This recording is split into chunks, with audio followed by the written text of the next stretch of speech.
Good night, everybody, and thank you for holding on. I've just been informed by the producers that we smashed open again our record listener numbers.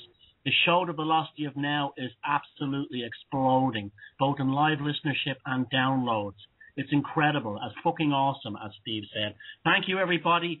As I said, this will be on podcast. Thank you, Steve, for putting up with all the shit I gave you. That was the Human Spirit song by Moving Mountains. The three other songs we had tonight was Ancient Freaks, Peace of Mind by Mick C. Thank you, Mick. Ista by Nat Cafe. Thank you, guys. And the Human Spirit song that you just heard by Moving Mountains. The show will go on in podcast world for the next hour.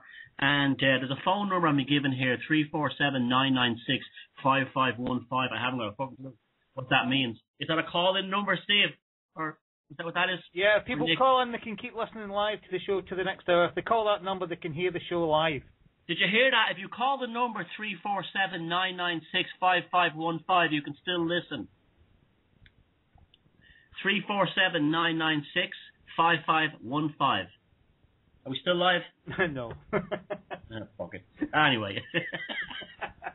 We're still here. Jesus, that was edgy the knicker stuff, wasn't it? My God.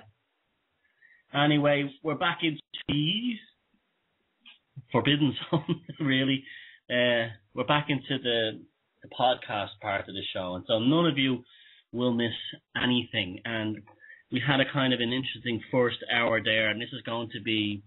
I want to read a very sad story, a very tragic story now that was appeared in the Irish papers this week.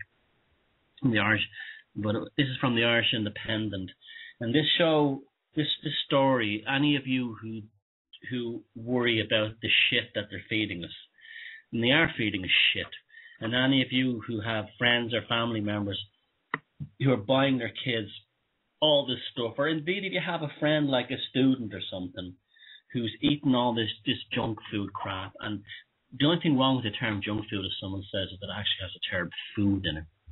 This story was from the Irish Times this week. Sorry, the Irish Independent, excuse me, but it did appear in the Times and the other Irish papers. Man 30 dies after living on diet of Coke, chocolate, wine, and Pringles alone. And this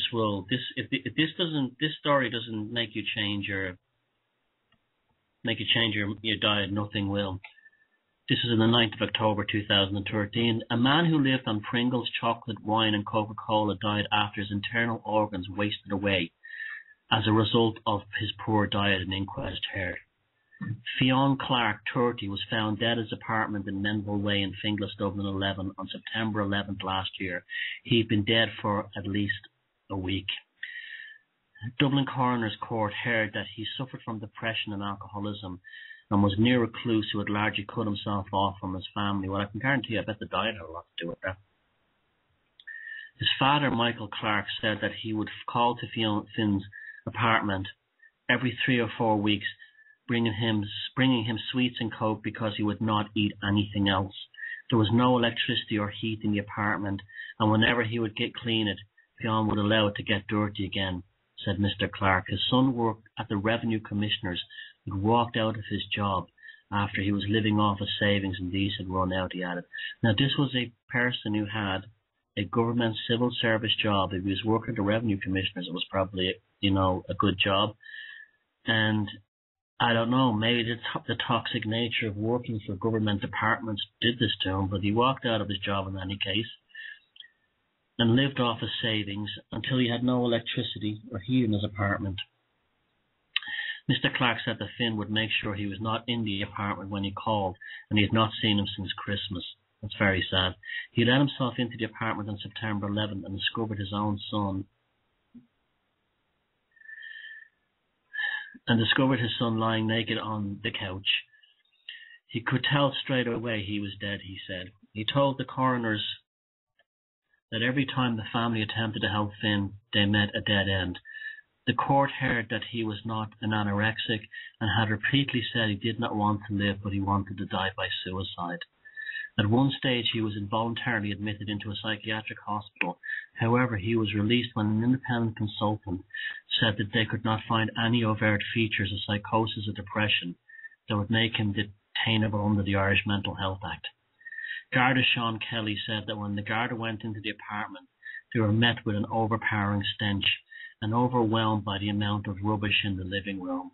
The floor was completely covered over by empty sweet wrappers, Pringles, tins, and empty bottles of wine. It was so bad that Garda were unable to see the floor and had to wade through the rubbish, he said.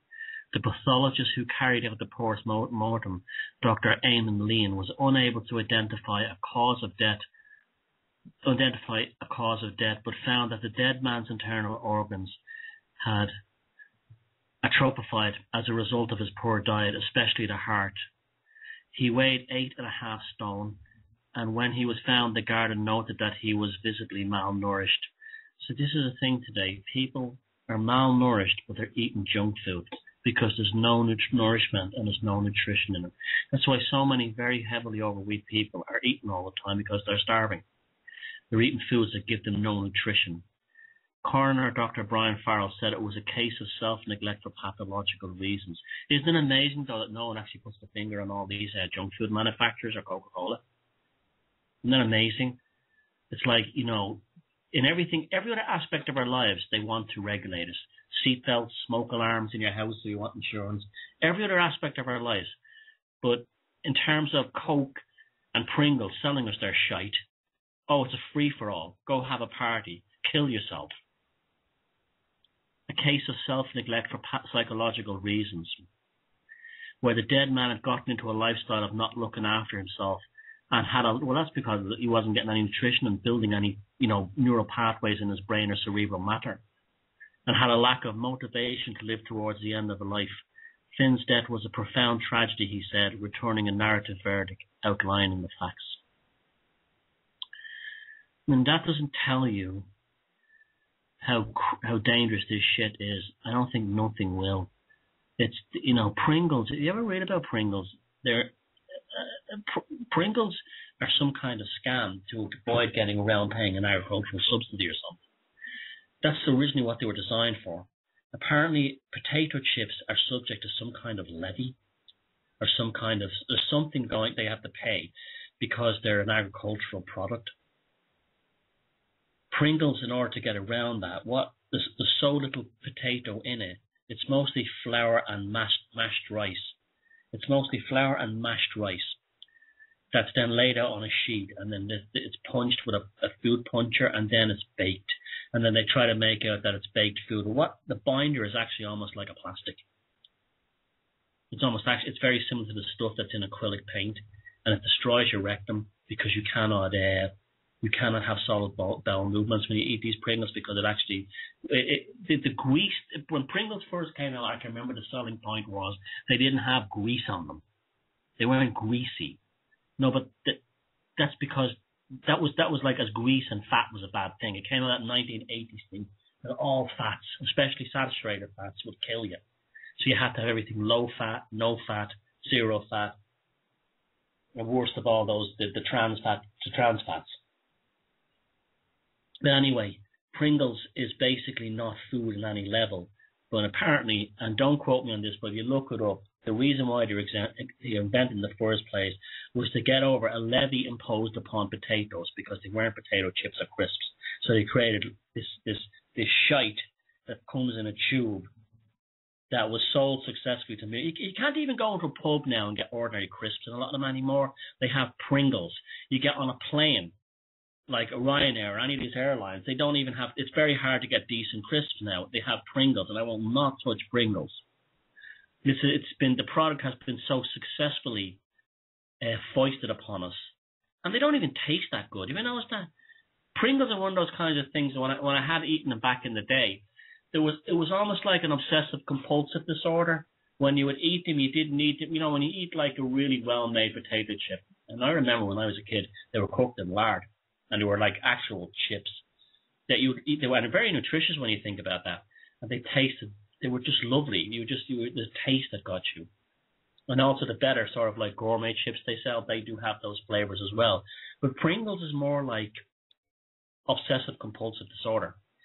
They force you to get the next one in, and the next one in, the next one in, because you're desperately trying to get satisfaction and nutrition. You're not getting the satisfaction. You're not getting the taste.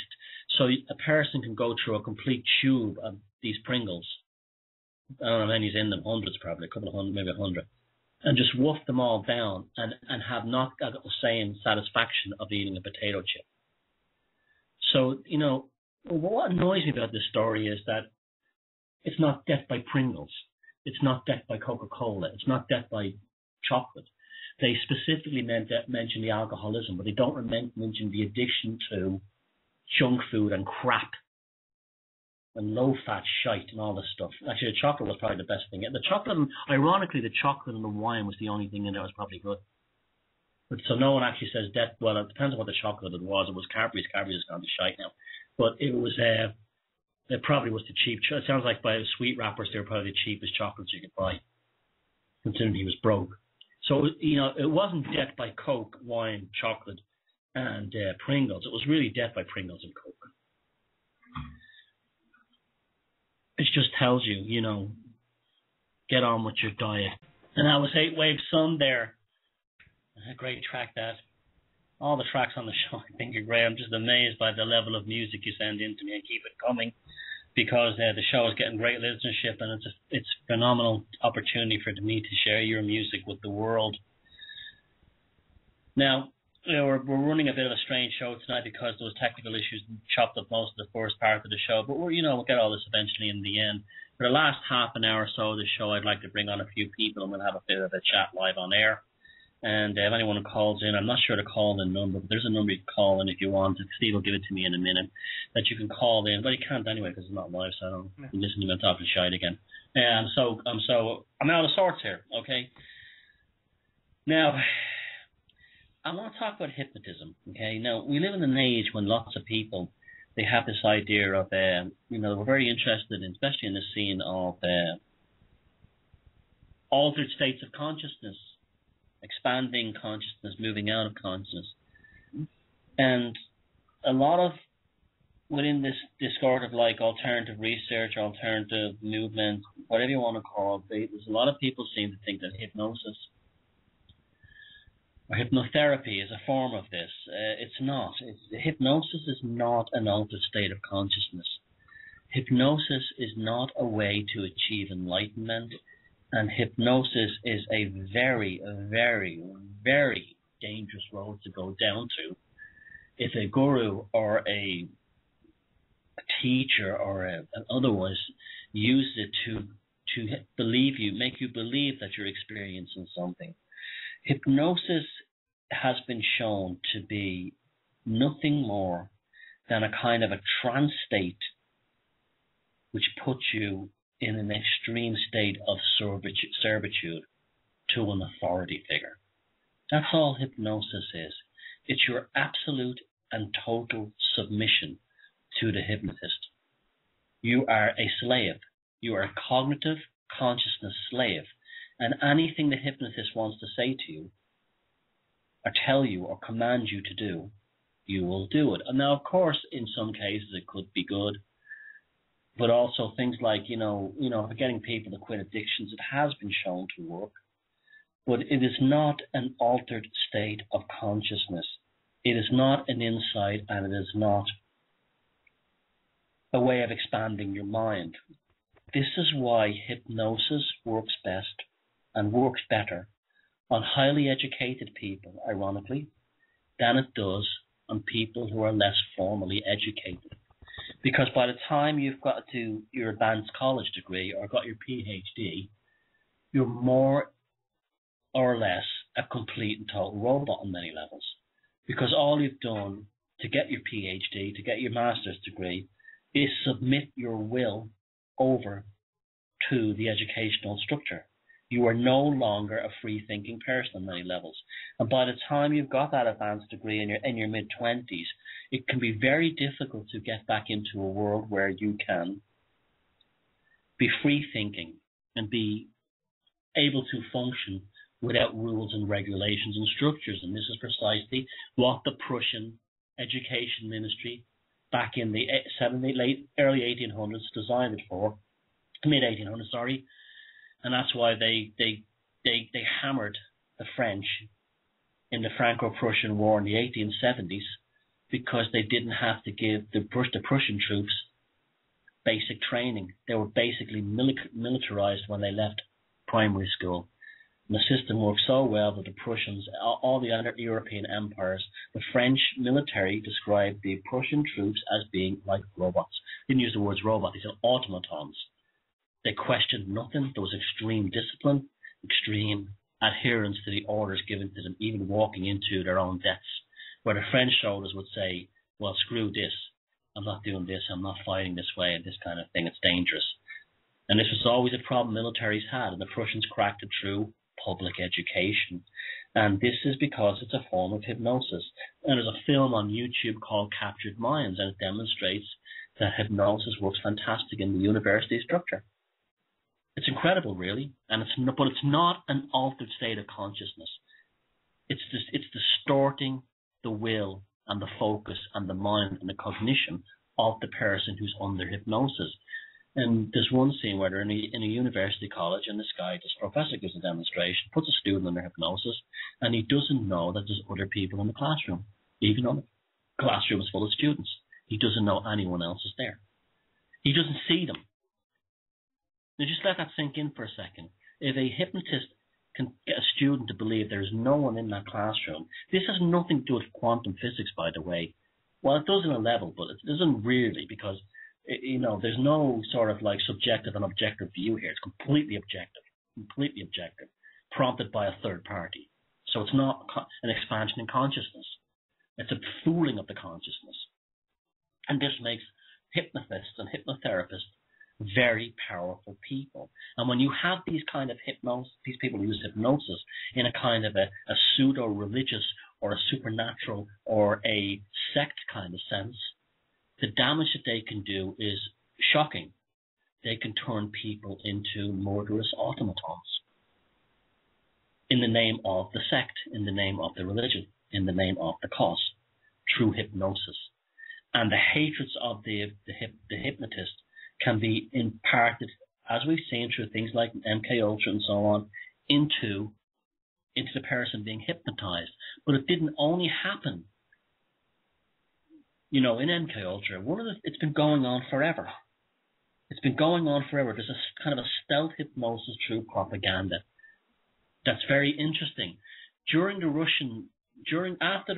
Russian Revolution, the NKPD, which is the forerunner of the KGB, during Stalin's purges, would have people who would not only commit the most atrocious act, but have the most visceral and sadistic and psychotic hatreds towards complete strangers that needed to be liquidated. And this didn't only happen out on the field or in the killing rooms, where they would murder innocent people in their millions, while there are hundreds of millions actually in Russia, in the Soviet Union, but also in the administration structures, that people would be liquidated as a being in the minds of the bureaucrats.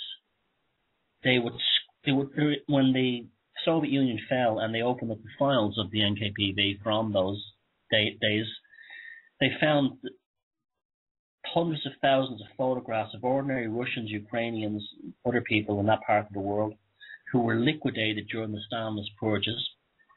And often the photographs of these were wildly scratched out with fingernails or whipped with pens or torn in a hateful manner, in much the same way a person who's been broken up with their lover might tear up their photographs or scratch them or mutilate them. These bureaucrats within the Soviet Union back in the 1930s would attack the photographs of suspected enemies of the state to be liquidated. This was done because they were hypnotized in the absolute and complete and total servitude towards the state. It's just like when Syed says in 1984 to Winston Smith in the cafe, the proles are not human. And eventually, that was the dehumanization happened there. Eventually, Winston Smith figures out that maybe the proles are the only humans living in Oceania, or whatever it was, living in Airstrip 1. So hypnosis is not an altered state of consciousness, and I'm seeing things appearing on my Facebook wall where people are getting very, I want to try go to hypnotherapist, mate, and they're seeing it in the same way of maybe they've been going down the same road as the kind of ayahuasca, mushrooms, LSD thing, the DMT thing, which I'm starting having some very serious reservations about why this is being shoved in our faces constantly.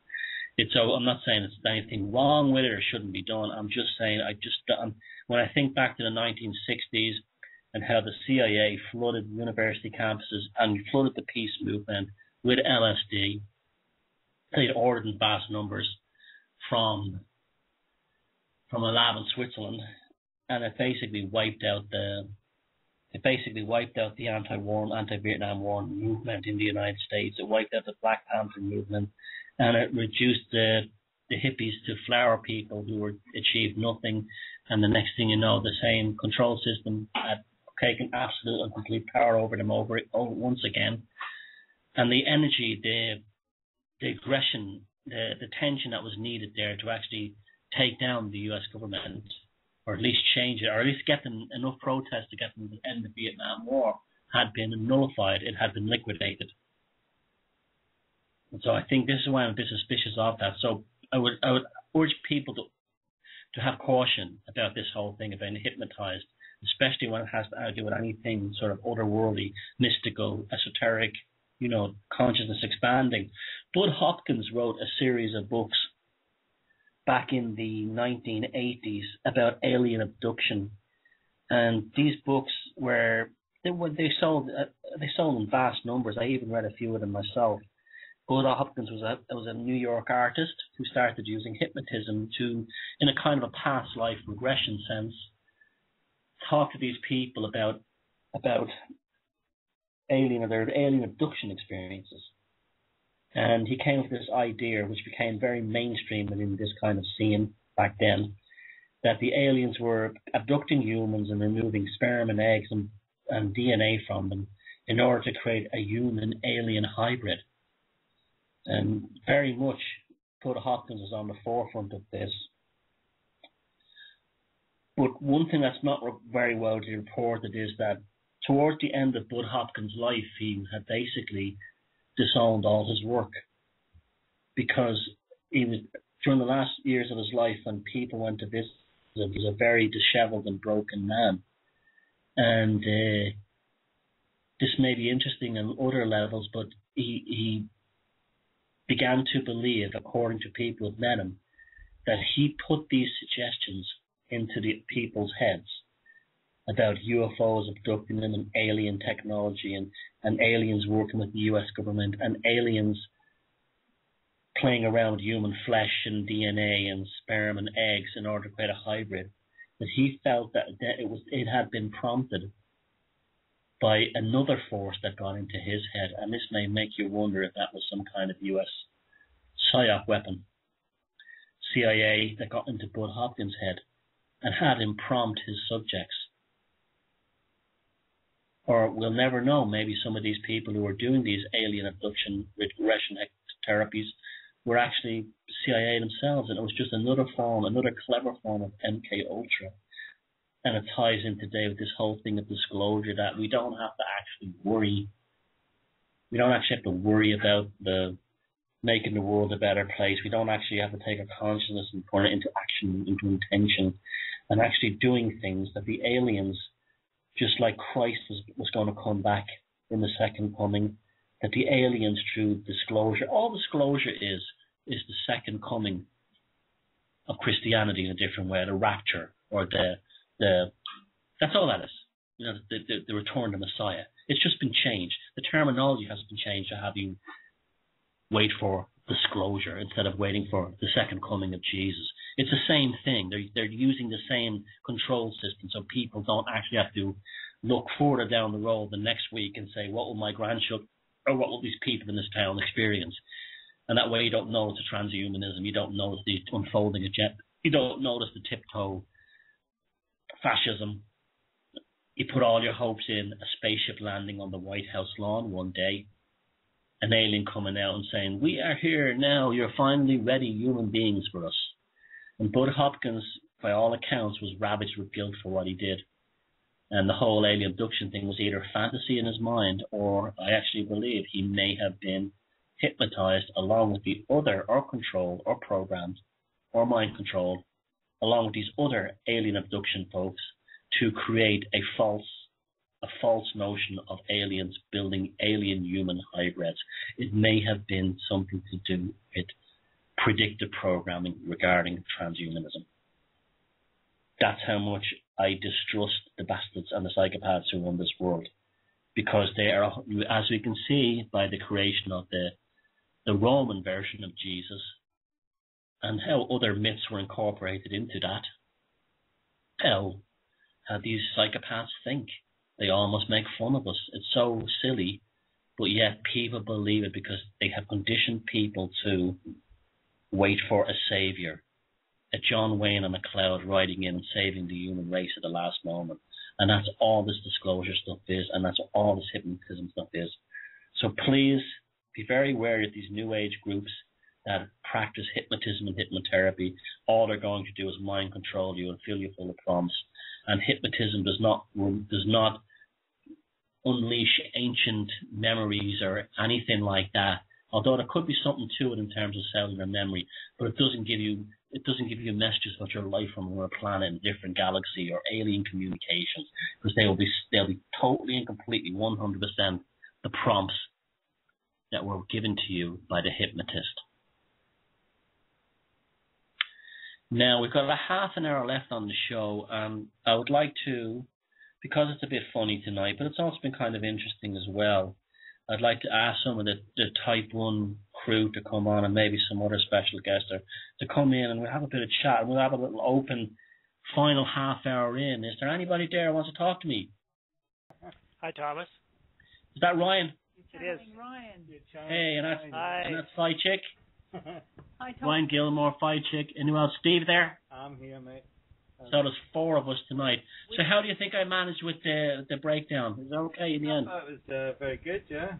Yeah, good, okay. I had a feeling when the show was sort of starting and all that things would be alright, and if you listen back to it, you'll hear, I just played your playlist, basically. Yeah, I had a feeling too it was going to work. I assured the listeners that to stick with us, because you would be here, and you did make it after a while, so... Well, thank you for that. And there was a couple of hundred live listeners. Amazing. I've never actually experienced those numbers before, so, and they all stayed, we believe. Yeah, well, and it's just fantastic that they actually stayed. It's wonderful. Yeah. It goes to show that I hope I'm not becoming a leader here. But anyway, I hope they're staying because of the content. I'm sure they are. Absolutely not. Yeah. Ryan, the show with yourself and Joe got a hell of a buzz that you did with me. I saw some of the comments. The YouTube thing, yeah. A best hour ever. I saw that comment. Yeah. So it really, you guys really made an impact. Yeah, I wrote a press release for the upcoming event, and wow, it really has gone viral. I didn't really expect it to get that huge, honestly. I mean, I was hoping to get some attention, but it's really exploded. I mean, I think get involved with Thomas Sheridan and us. Yeah, it's all. Now, come on, it's really that Richard Dawkins has jumped on. I know that. That's what's really any attack, any chance to attack Jesus freaks, as he would think of them. I know. I mean, it's been really funny. I mean, you're just talking about education, and I've had some criticism from Christians, but the harshest criticism has been from academics, because Joe Atwell is a self-taught independent scholar, and for the most part, it's jealousy. Oh, and they don't like to see someone coming from the outside and and sort of shift in on their territory. They just hate it, and so that's the biggest response from the press release is, oh, it's this Atwell guy, his theories are rubbish, and some of the criticism is, a lot of it's hot air. it's mainly by people who haven't really read Joe's book, and it's amazing how the amount of criticism we get for the theory. Often on threads at the beginning will be, oh yeah, I might have heard this before, or this sounds like bullshit, and maybe 10 comments down you'll say, oh, no, actually, no, I read the book, and actually it makes a lot of sense, and then there's sort of a back and forth argument, but the people in academia, I mean, some of the big ones you get, of course, expected ones like, Joe isn't a scholar, I haven't seen his record of publishing in peer-to-peer journals. He doesn't have a PhD, so I'm not going to look at his theory. It's funny, you missed Thomas actually commenting on the academic world just about half an hour ago. Thomas, is that right? Oh, I heard a bit of it, yeah. You heard a bit of it, right, yeah. Yeah, I heard a bit of it. So, yeah, that's why that's actually what made me think of that. It just, yeah, sure, yeah.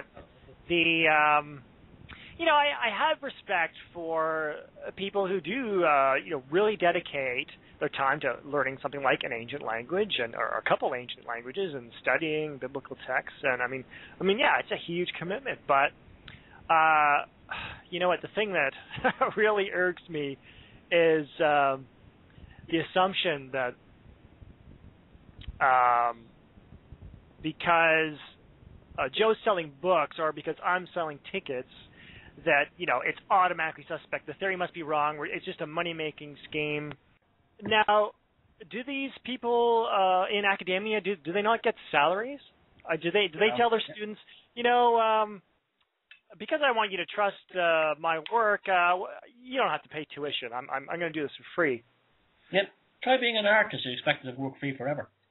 Oh, I'm just so sick of this. I mean, I'm even thinking of at the conference to put up my spreadsheet of expenses that I paid with my own money. That I have no spot. There's no sponsors for this conference, and it's completely my money. It wasn't Joe's money. It was my money. I decided to do this myself, and I was taking the risk of. I didn't know how many people would show up, and I think we're looking good. I think I'll be able to cover my costs, but. I no way of knowing that. It was a total risk to just spend my own money. I supported Joe's work, and this very same thing happened with Joe's documentary. People assume, oh, he's got this big team. It was really 3 people. One guy is Fritz Heed, who directed it. He's an artist. He's a music composer, and him and his wife practically did the whole film, except with one cinematographer who took some shots around Europe. Yep. That was the film, and once they bring up the money argument, they have no argument. There's nothing wrong. I know, yeah. There's nothing wrong with being remunerated for your work and time. Yep. Yeah, I'm tempted at the conference to show up my spreadsheet. I said, if you think this is a money-making scam, well, it's a pretty stupid one because, if I include Joe's expenses for coming to England, his accommodation and a flight. If I'm going to pay for all that, including the venue, it's going to be getting close to £5,000 if I add all that together. Yeah. Now, when people bring up that art, oh, they're a con actor, they're in it for the money, I immediately know I'm dealing with an idiot. Simple as that. And they're motivated by jealousy because ultimately they would look, the same ones that knock you for making money were the ones that they were given the opportunity to make money for the same thing would jump on it and defend it. Oh. See, just like someone who's an employee of a company versus a freelancer. It's the same relationship between academic scholars and independent scholars. Is the independent scholar, they're taking a complete risk. They have no guarantee they're going to get paid for their scholarship. It's not like the ancient times when sometimes a Greek philosopher might find a patron to pay them. And these days, you don't really have that. It's really you've got to go out there and do conferences and sell books. But so you're taking a complete risk. It's like freelancing, being a freelance artist, and if you have a chance, if your work becomes popular, it's a very small chance, but you could make more money than someone in a teaching position at a university. The internet has changed so much because.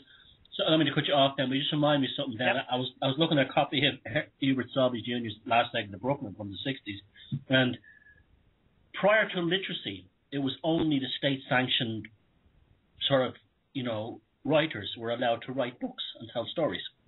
Right. And with the advent of literacy, you had people who had no training in how to be, a storyteller writing books. It's the same thing is happening now with the internet. The internet is allowing people that don't have PhDs or went to university the same canon of resource in order for them to have independent scholarship that will be seen in years to come as just as normal and regular as people who take a literary degree in college and write a book. Thomas, what are you doing on the radio? Have you been to broadcast school? Have you taken a broadcast course? No. No, I'm just. I never even went I'm to. just kidding. I mean, I'm just being. You know something, right? I have never of all the things I know I'm good at: music, writing, painting, and I'm getting good at the radio. I have no formal background in them. I did 1 year. Well, no, I'm actually kind of joking. No, I know. I'm agreeing with you. I'm just saying it's funny. I did 1 year studying electronic engineering. Yeah. And I hated every moment of it. And I studied graphic design in School of Visual Arts in New York as an adult student at night time. And that's because I was really interested in graphic design and visuals. Well, yeah, you're right. You don't need it. You don't need it. Well, I went to 4 years art college in Canada, and just recently paid off my debt for that. And except for maybe my first year there, I think the rest was a complete waste. Just the silly, the postmodernism, the Marxism, the feminism. That was I don't know if it's changed since then, but that was in the mid '90s. That's probably worse now. It's probably worse, but that's all we got. And I look back on that and I think, oh my God. I mean, you're pretty young. You don't know how to really handle those ideas if you could go back and say how much just call bullshit on so many things that we were taught, and how I really felt a lot of my time there was wasted as far as money goes, and just what I was really getting out of that college. And it's all about perpetuating the flow of money into the education system. That's all. And I think back to how the credit card companies were always setting up their booths in the cafeteria, and just so you got credit card companies, you've got this whole system where you're told that you need to go to school to get a job, and these days a lot of students are picking up on this and know it's a lie. Or at least people my age who've gone through this system and realized, you know what, we didn't need that education. I mean, especially for artists like Thomas. I mean, if you're a doctor or a lawyer, it might be different, but for the a neurosurgeon, yeah, where you need really or an engineer who designs dams, yes. Yeah, you got to build a bridge, but if you're an artist, I mean, anyone listening who's wants to be an artist, these days. I mean, there's so many online courses. I mean, just online learning stuff now. Like, if you want to learn computers, you want to learn graphic design, you can do it at home.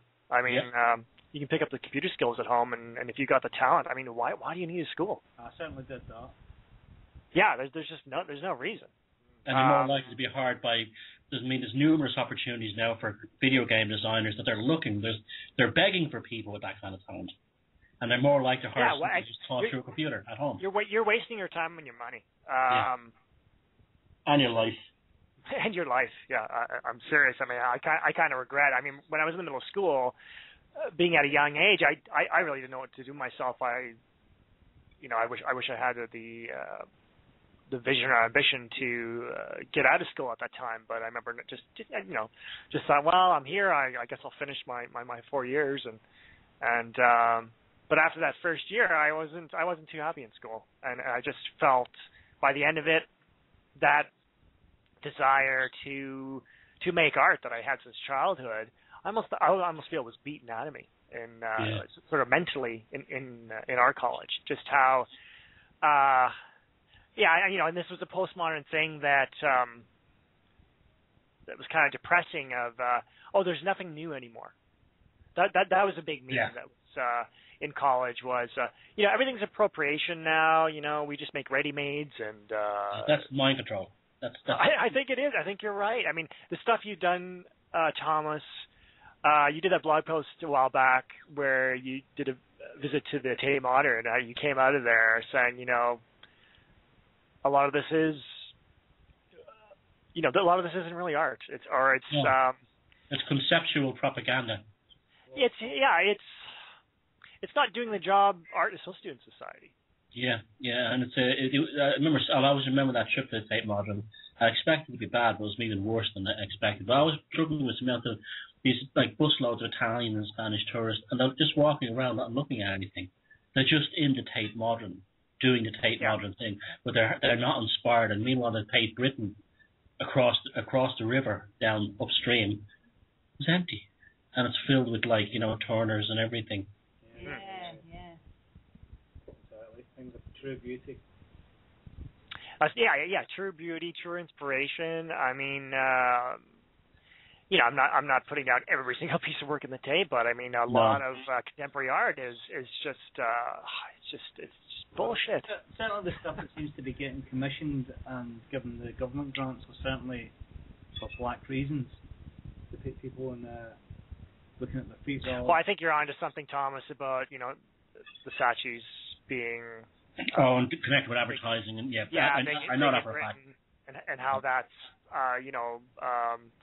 part of a way to kind of put down the fine arts. And then and what's in the art galleries is uninspiring, but the advertising, it looks like a dream in comparison. It's a very clever form of gaslighting. Well, and it's in some ways it's not that hard to control because all you got to do is give monetary rewards to art that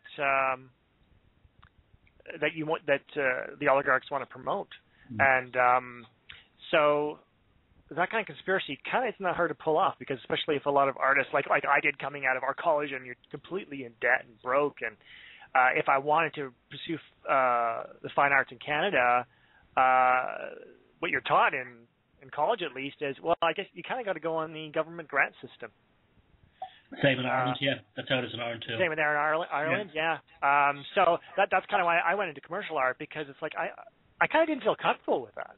Just on one thing is I saw a lot of fine art at the time as mostly crappy as well. I mean, just a lot of bad fine arts going to shows during college. I was in Calgary, Canada, and a lot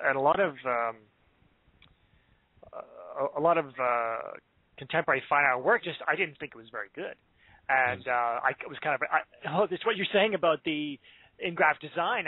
I was thinking, in the commercial art world, a lot of the art's kind of better in advertising, and so it's exactly what you're saying, and I was attracted to computer frames and everything like that. Yeah, I mean, to me, I mean, there was just better craft. I know sometimes it didn't have the, if you've got something beautifully crafted and it's for advertising, you think, it's the ideas aren't as interesting necessarily, but everything's so beautifully crafted, and that definitely attracted me to want to get into commercial arts, and also the idea of living off the state and in this kind of welfare system, that just made me uncomfortable. Mm-hmm. So once you get in that system, and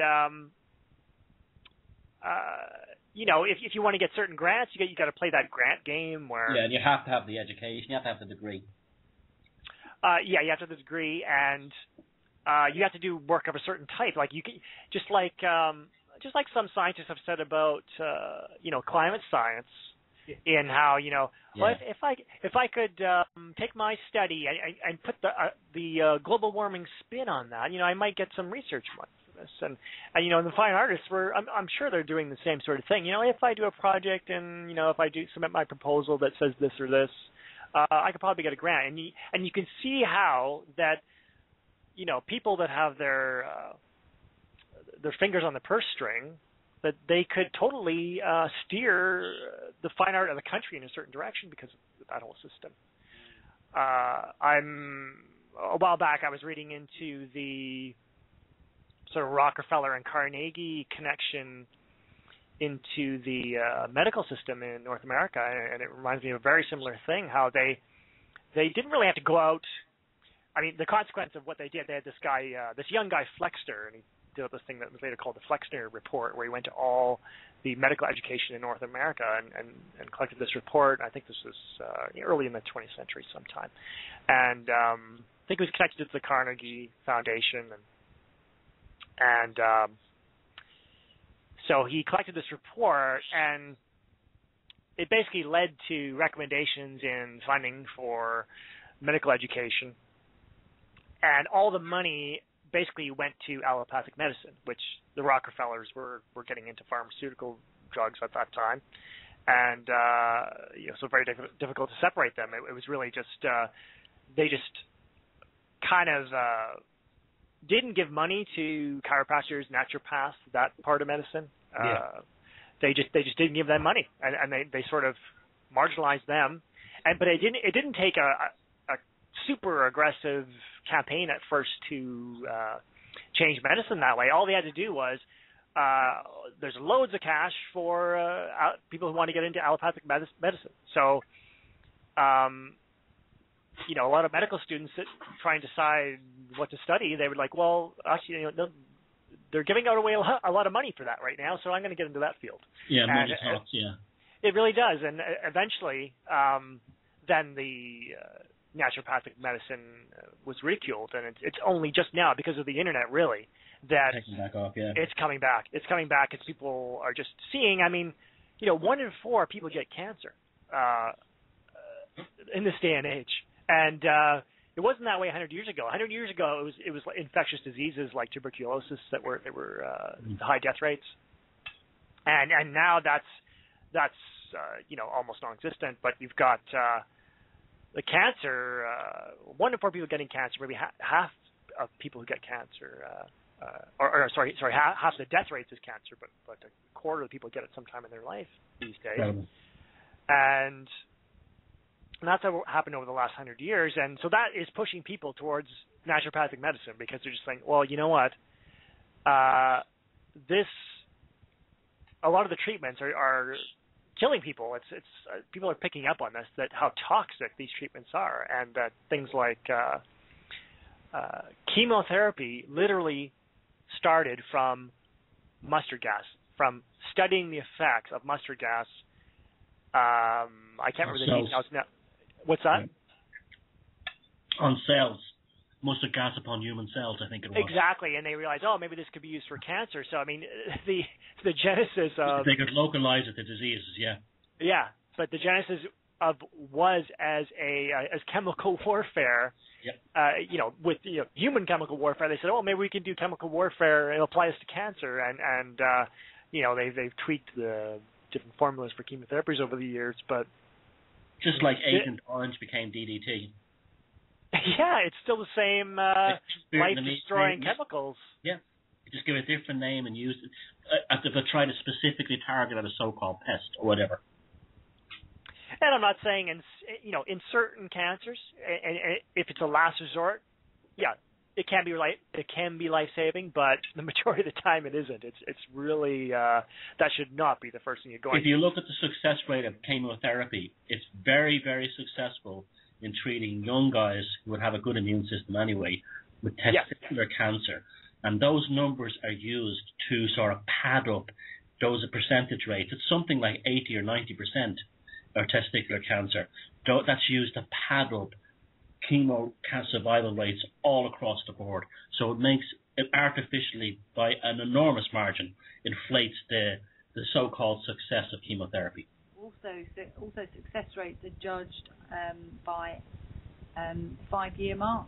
So if you make it to 5 years, that's true. Then that's considered a success. So if in year 6 you develop cancer again, then you're not on the statistics. That's true. So you're not counted. Yeah. So if you die at year 6, you're off. Yeah. Padding. Padding, exactly. Yeah, they probably worked it out to how long it would last for, and then set that as the benchmark. It's like these days when you buy a new appliance, it has a warranty of like 2 years, and they build it so that the thing actually breaks just about a month after that warranty. Yeah, planned obsolescence. No, about 6 months after. And it's that kind of idea, that they know that they can get away with these figures of like 5 years. Yay, it's a success! Yay, we're curing people. Oh, and in the United States, how the doctors can get a cut of that money for giving up chemotherapy drugs. It's pretty cool. Yeah, it's the only drug that a doctor gets a percentage of. Yeah, what does that say? I mean, it's like vaccination it's like rates. vaccinations, yeah. Oh, they can, depending on the percentage of the population they can vaccinate, they get a higher handout from the drug companies. You know, so if you vaccinate 80% of your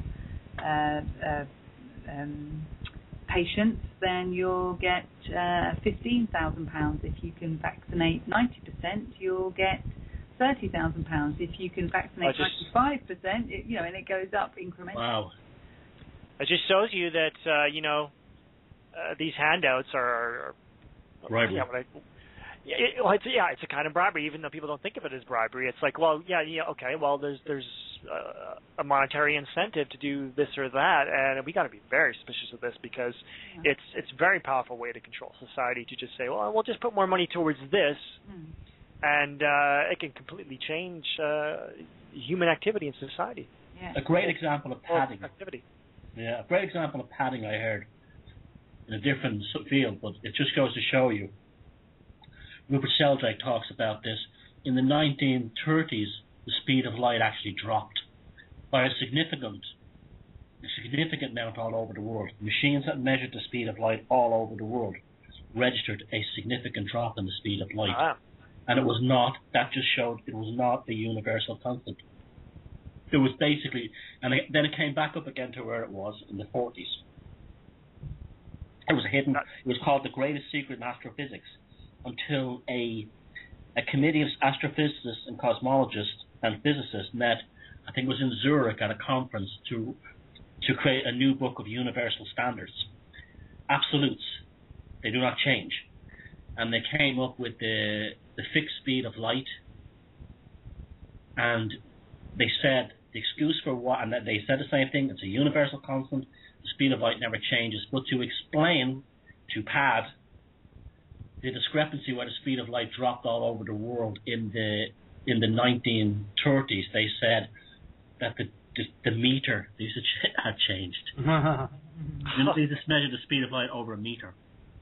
I'm very curious about this. It was the meter who changed. The meter changed. So that was like unbelievable. Well, this is something I want to look into again because years ago I was really looking into physics and trying to get a grasp on that sort of thing. I haven't looked into it for a while, but I've heard some murmurs about just kind of these cover-ups in physics and things like how that especially on the net these days, that a lot of people are accusing Einstein of being largely a plagiarist, and I still think he was a pretty intelligent guy, but I think him turning into this sort of scientific saint is I'm looking back on it now, is that there was something going on there. Yeah, say again? It's a dangerous road to go down, a scientific saint, because it makes the work infallible.